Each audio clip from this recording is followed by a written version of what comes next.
Welcome back to Talk Jamaica here on Talk Jamaica Radio. We are streaming live on talkjamaicaradio.com, caribrhythms.com, and also on Zeno Radio. You can listen to us live as well via the Talk Jamaica Radio app, which you can download free from the Google Play Store. Listeners, my name is Ralston Chamberlain. Good afternoon again, Ralston. My name is Sanjay Lewis. Let's jump right into the second half of the discussion segment. Last week, controversy erupted following a Gleaner article headlined "Guidance Counsellors Shun Gay Lesbian Students." In the article, it was suggested that some guidance counselors, particularly those of the Christian faith, were finding it difficult providing counseling to the students who identified with the lesbian, gay, bisexual, transgender, LGBT lifestyle. The president of the Jamaica Teachers Association, Norman Allen, while speaking with Talk Jamaica Online Radio yesterday, said that he remained adamant that he would not support calls for guidance counselors to become better trained while buggery still remained illegal in Jamaica. Meanwhile, the Jamaica Forum for Lesbians, Allsexuals and Gays, JFLAG, has expressed concern about these reports. But Nina Dixon, who is the newly elected president of the Association of Guidance Counselors in Education, told TJR that the guidance counselors who struggle to provide counseling to students struggling with their sexual identity are in the minority. To discuss this issue, listeners, we are joined this afternoon by Nina Dixon. She's the president of the Association of Guidance Counselors in Education.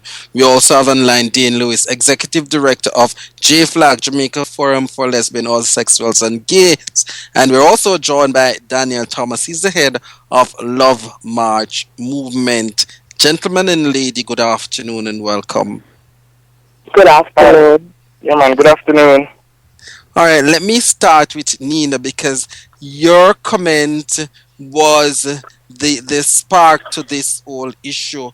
And I gather that you have subsequently said that you were misquoted. Clarify for us, what were your concerns? My concerns were, I wouldn't use the word misquoted, misunderstood. Mm-hmm. Misunderstood is the word I should use. I made the statement that the question was asked, how do we deal with the students in the LBGQT community? And we see all students as students with issues. We don't say, oh, he's gay or she's a lesbian, we're going to treat them differently. That is not the case at all. I want to clarify that. Mm-hmm. The case is what I've observed, and I don't have the statistics. These things are based on phone calls from other counselors or discussions that we've had, that when it gets to a certain level, there's a level of discomfort dealing with certain issues. Now, the curiosity stage is trying to find the identity. We're not there to tell them it's right or wrong or what they should. We listen to their issues and we try to help them to sort through, and help them with their identity crisis, give them coping skills, give them strategies, suggestions, all of that. And just like we would any other student. So we don't look at them as gays, lesbian. We look at them as a student that has an issue. Sometimes they come into the office, it's not about their sexuality, Mm-hmm. It's about an issue about their SBA. Mm-hmm. An issue about their CXCs or a financial situation or a problem they're having at home. Or it's not all the time these students come in with problems dealing with that. But what I want us to understand is that there's a thing called mutual respect. And mutual respect is that common thread that will hold the society together. We're not saying that the guidance counselors who are Christians, they have a problem dealing with these students. We're just saying that when it gets to from a workshop that was held by the JAGCE, that's the Jamaica Association for Guidance Counselors in Education, we learned that there are 3 stages of homosexuality. Let's look at that. The curiosity stage, as I pointed out before. There's no discomfort in that area. Then there's the experimental stage. It kind of gets sticky at that point, you know. And then when you are then committed, it gets very sticky. And we have to understand that it's not just guidance counselors, but society on a whole has an issue or a difficulty or some discomfort dealing with certain levels of homosexuality. And that's just a common fact. And we can't run away from it. We can't hide from it. We can't bury our heads in the sand. We just have to talk about it and come together and just make sure our students get the help that they need. And I think our guidance counselors are doing a fantabulous job. Let me bring in Dane. I should say a fabulous job. Let me bring Dane in the discussion, because Dane, these are issues that happen. Students grappling with their sexuality have to go to the guidance counselors. Some are afraid because the guidance counselors are, or some of them are pastors. What's the way to deal, students can deal with issues like these in schools? Well, I'm happy that Dixon was able to report that each student is dealt with as a student, and not necessarily based on their sexual orientation and their gender identity. Certainly, it would depend on the child's comfort level with the teacher, the guidance counselor. Would depend also on what they would come to that person with to talk about. And it certainly is an individual case, and we would certainly hope and the reassurance that Nina gave suggests that there is comfort to a certain level. Our interest in the entire issue is to ensure that guidance counselors are capacitated to be better able to handle those final 2 stages that Nina referred to, where people are most uncomfortable. And it certainly is not an issue about trying to make any guidance counselor, any teacher, change their personal views regarding sexuality and gender identity, but to be able to ensure that they are not causing harm in their response, whatever the response is, whatever the support is that they provide, that they're not causing any harm to the student. Mm-hmm. And I respect that, and just to point out that our job is not to cause any harm, but if we are not careful in dealing with certain situations, we might cause harm. So when we find difficulty, we refer. We have a referral system, a group of counselors, different agencies that we refer to, for the students to get the help that they need. I'm going to come back to Daniel in just a second, but Miss Dixon, I want to pose this question to you. What was brought out in the media is a very controversial topic, and I'm sure from many quarters you must have come under fire for making the statement. Have the ministry contacted you? Have the minister spoken to you on this issue? Actually, we have a meeting with the minister on Tuesday. The meeting was planned actually before all of this came out, but I'm sure that it is going to be something to be discussed. He did say that he wanted to meet with the JAGCE and the JTA. We'll be meeting with the JTA tomorrow. So, I'm glad that, this is all coming out, but I'm not happy about how it came out. It really put the guidance profession in the dark. Last week was a week of darkness because of how, it came about. We have an association that is willing to dialogue and willing to work things out, or find ways, I should say, to help our students, So, going in the media like that, it was distasteful. It really marred the guidance profession, and I wish that we would use the same medium to highlight the worth and the value of the guidance counselors in Jamaica. It's more to just counseling about sexuality. It's a whole lot more to the guidance counselor. And I challenge anybody to just come and go across schools in Jamaica and live the life of a guidance counselor for a day and just see how dynamic the guidance counselor is and how valuable the guidance profession is to the mental health of the children in society. I want to bring Daniel Thomas from Love March movement into the issue because you, Daniel, made a video in which you have made some comments. You cut and clear, you bind and you loose up. What really is the issue that Love March has, given that what I'm hearing from Nina and Dane is that there are concerns, the guidance counselors are equipped or so equipped to deal with them, and what Dane is saying that they stand by in order to offer any kind of assistance to the Guidance Counselors Association. So my question then is, what really is the issue that the Love March movement have?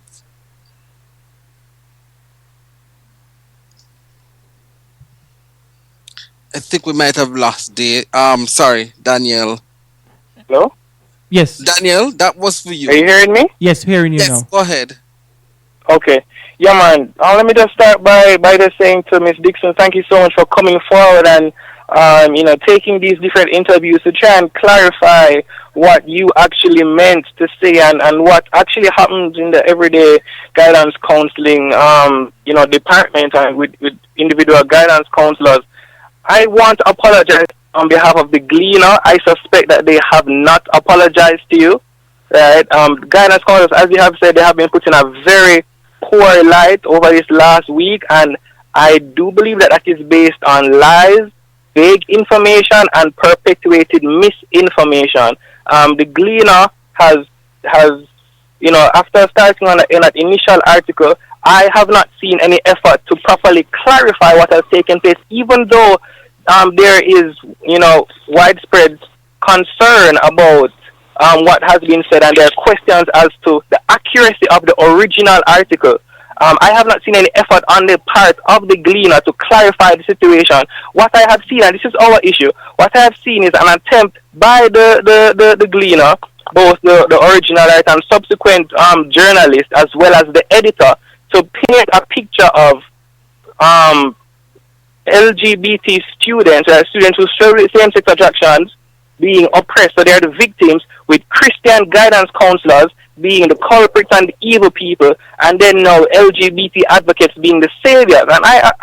And we have a problem with that entire scenario, because that is definitely the signature, the signpost goal of the LGBT agenda, right? So maybe JFLAG is not on board, but the Gleaner definitely has politicized this issue, put forward a small segment of the interview with Miss Dixon, and then they have mentioned it several times in different articles so as to kind of agitate the entire system to for whatever goal that they have set. Right, they repeated that same misinformation. The original Monday article said it's several of the 800 guidance counselors. Then Wednesday and Thursday said that it was some of the 800 guidance counselors. And then Friday, to my surprise, the article where JFLAG is saying that the Gleaner misquoted them. That article says 800 guidance counselors are shunning gay and lesbian students who have struggles with same-sex attraction. Now, for me, this is blowing a situation not just out of proportion, but it is just false information, which is putting the Christian guidance counselor, who is hard at work day in, day out, sacrificing themselves in the schools so much, putting them in a very, very negative light and with zero evidence. Right? So, but let me ask you this. It's a very difficult situation to be grappling with, because even in a following article which came out on Friday, the Gleaner has said that all these university students, the leaders, are calling for a change, a review of the Buggery law, and has set as a foundational principle the fact that 800 guidance counselors have shunned LGBT students. So they are using false information continuously. The guidance counselor, the Jamaica Association of Guidance Counselors in Education, continues to suffer because of this misinformation, and lies are perpetually spread. Right? The Gleaner, I'm sorry that a representative from the Gleaner is not in this view, because they have some serious questions to answer. What are their goals, and why have they not expressed a vested interest in journalistic accuracy and truth? These are some questions that need to be answered by the Gleaner themselves. They need to take context of what is taking place, and there needs to be some kind of recompense to the Jamaica Association of Guidance Counselors, because they have gone too far and continue to perpetuate this false information, as Miss Dixon has clarified. I want to put this to you, Daniel, because your video was based on the information in the Gleaner as well. But I want to put this to you, having heard what Nina has said, yes, because you came out swinging at JFLAG, and having heard what Nina has said, and having heard what Dane has said, that they stand by as LGBT activists to provide information, yes, to these guidance counselors. What is intrinsically wrong with that? Because I hear you refer to this as this being the gay agenda. What is intrinsically wrong with that? Because these are issues, as Nina has pointed out, that the guidance counselors have to deal with. Okay, this is the issue that I have. I think Mr. Dane Lewis, you, sir, the Jamaica Forum for Lesbians, Asexuals and Gays, need to recognize that we are talking about students, children, minors, and they are very mature organization, right? If you think about the concepts that we're talking about, right? I am personally not comfortable, and I was expressing my personal view as a Christian, right? As an alumni student, I am not okay with the Jamaica Forum for Lesbians, all sexuals and gays teaching our guidance counselors how they deal with any student at all, right? And that is my opinion, and I just believe that they need to understand their role. Right? We can't get persons who actually believe that homosexuality is wrong. That would be sent to these students in their searching phase, or whichever phase they are. They will be told that homosexuality is normal, and a child should never be put in that position where a guidance counselor, who is a person in a senior position, is trying to has the goal of helping them to think that homosexuality is normal.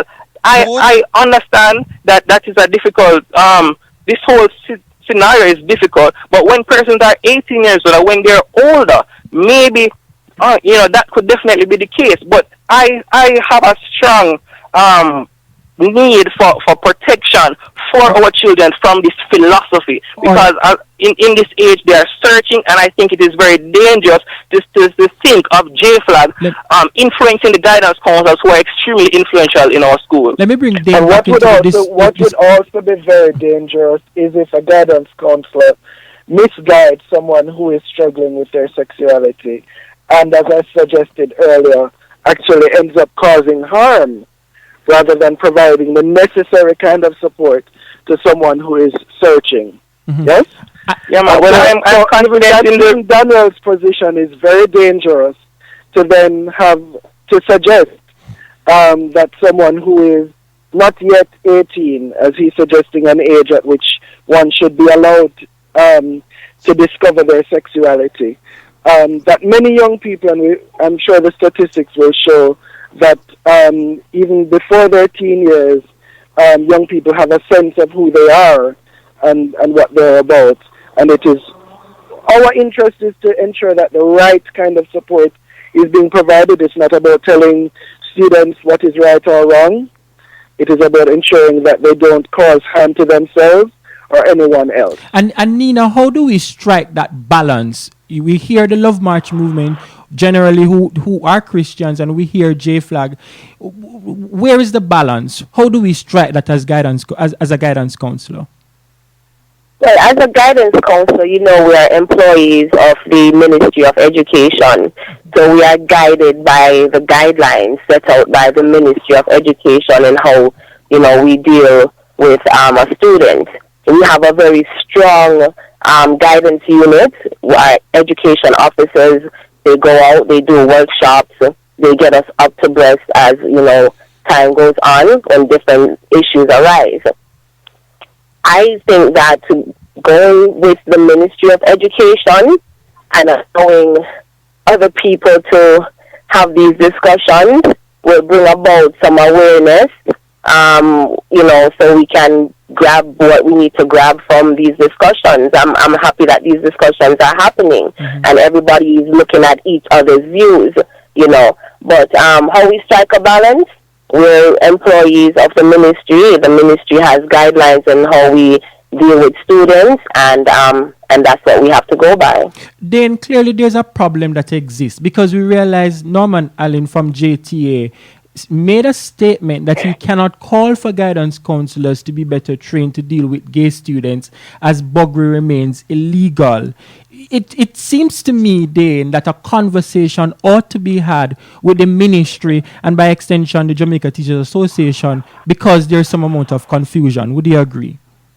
Well, I think the clarity needs to come to what the law actually speaks about. The law does not criminalize sexual orientation. It speaks about certain acts. Exactly.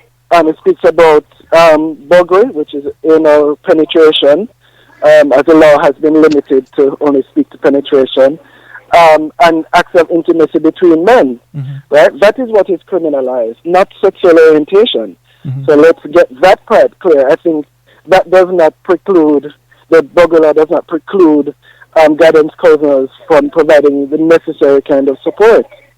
Agreed. Right. If I may? No, let me bring Nina. Nina, I want to bring it back, No, because just before you Okay. come in, Daniel, somebody is asking, one of our listeners, when more than one, they want to know the specific statement that you made, considering that there was a misunderstanding with the Gleaner.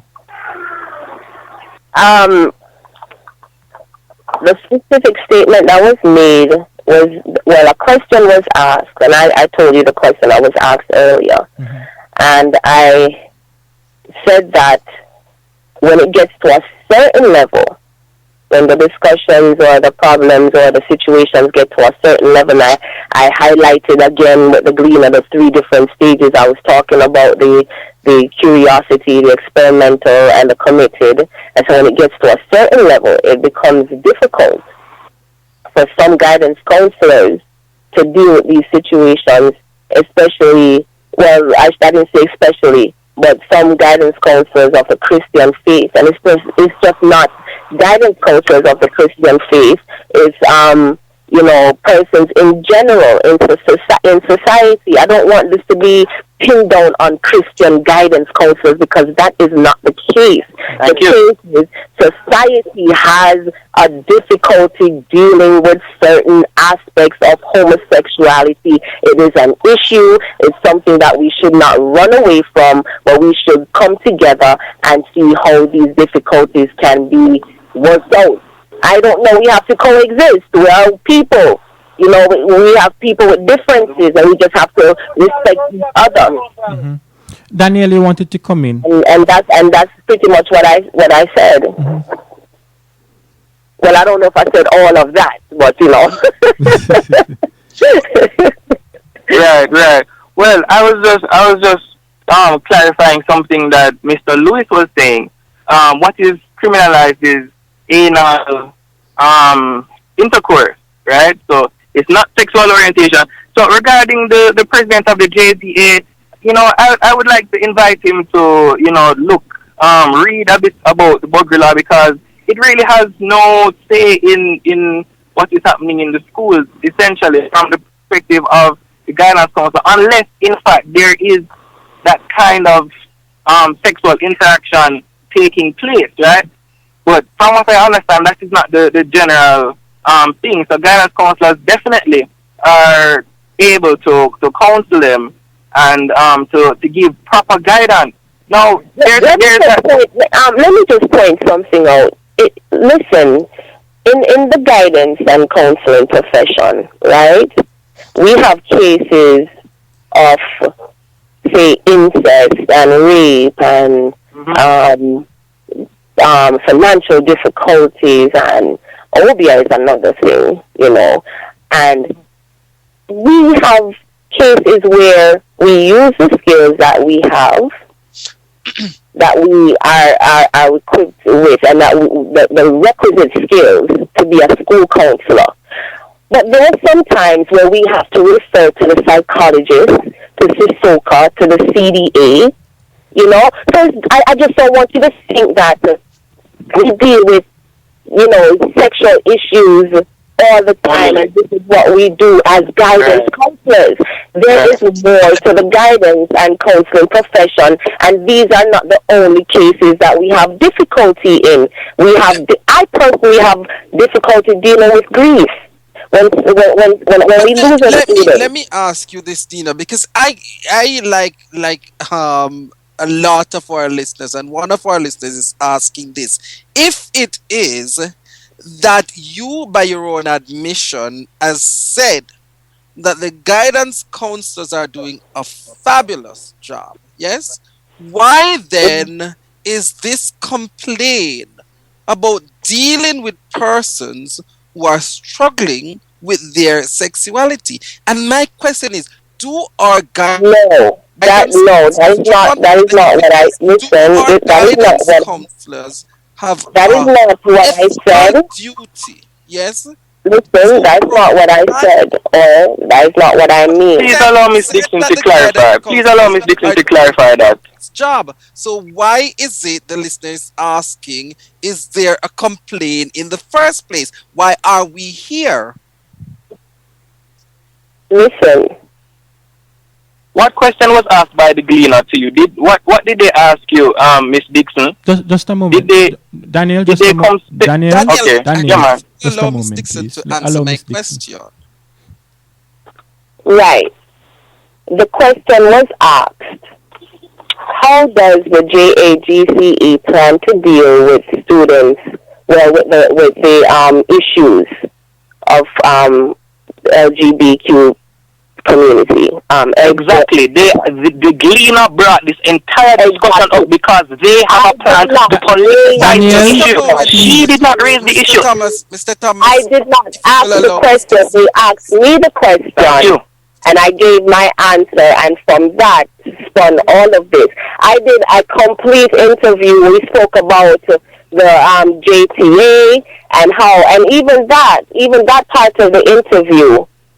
I said that they asked the question, do we plan to move away from JT? I don't mean to stray from what we're talking about, but just to prove a point.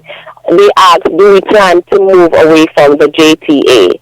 And I said, why can't we, as educated persons, some of us psychologists, negotiate on our own behalf and go to the Ministry of Finance? It's simple. We are not a union. We are an association, a professional body. We are not as strong as the JTA. The JTA has the lawyers. They have the resources. They negotiate on our behalf. It would be unwise to move away from the JTA. That was never printed. The headline said that guidance counselors want their own salary negotiations, and that how it was presented is that we want to move away from the JTA. All right. We spoke about different crises that's happening. We spoke about having a guidance counselor of the year award and how we want someone to sponsor that, like how LASCO sponsors the top teacher and principal and nurse. We want that too, because we'll never be nominated for that, because we're looked at as more than just a guidance teacher. Right.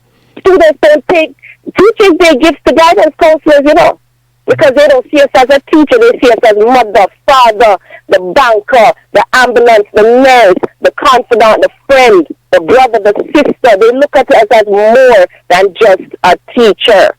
And I'm so disappointed that, our guidance counselors felt so dark last week. It is unfortunate, and I really wish that we can just move on to the other topics.